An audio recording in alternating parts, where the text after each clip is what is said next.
Choosing peace is the most boring thing that has ever happened to me in my entire life. Again, I can always find things to be pissy about. I can find things to be stressed about. I can find people to pick at and be like, oh my God, how dare they say that? Or, oh my God, how dare they behave like that? And who the fuck do they think they're like? I can just find things. You can always find things.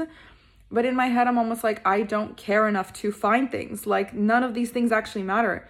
And they cause me stress for no fucking good reason. And when I dismiss that and I say, no, I don't want to entertain this because I fucking prioritize my peace and well-being, I'm left with this realization of like, oh, well, then I have nothing to entertain me.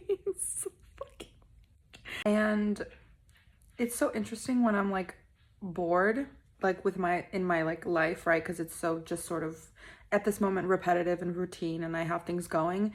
And it's interesting how my brain almost like looks for the drama and looks for things to be frustrated about and stressed about and worked up about, whereas on the other hand of like my mind, I understand that it's not actually important, it doesn't matter, and I don't care, and it's not worth the stress and frustration and like, you know, tension that I'll feel if I actually entertain those things.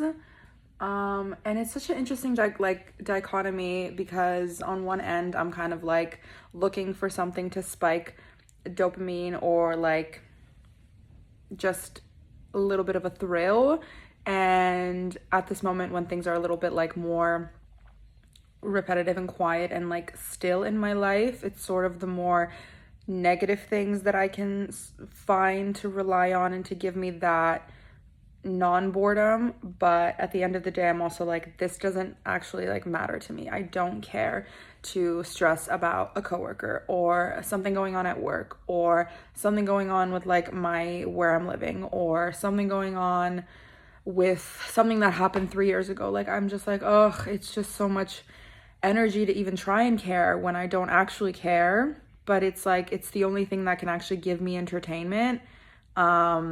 Because like, again, life is so sort of like mundane and still and relaxed and at peace that my mind is looking for non-peaceful things to trigger it so that I have something keeping me not bored. And it's crazy because like I have to tell my mind to not feed into it, to not feed into dramas and stress and like getting worked up about things and people. And I have to be the one to be like, no, why are you entertaining this? I don't like, this doesn't matter. I don't care. It's not worth the stress. But then when I actually tell myself that and I realize like, oh, if I don't entertain this, I won't have anything to entertain me. Like, I won't have anything to keep me sort of not excited, but like stimulated. Because, and is that just a sign that I need more hobbies, or that I need to like really stop avoiding the things I know I need to do so that I at least have that keeping me like entertained? Because we do need things to do. Like, as humans, we need a sort of like purpose, mission, whatever the fuck. These cats are straight up making out and I'm just over here like, peace is boring. Like, it's so fucking boring.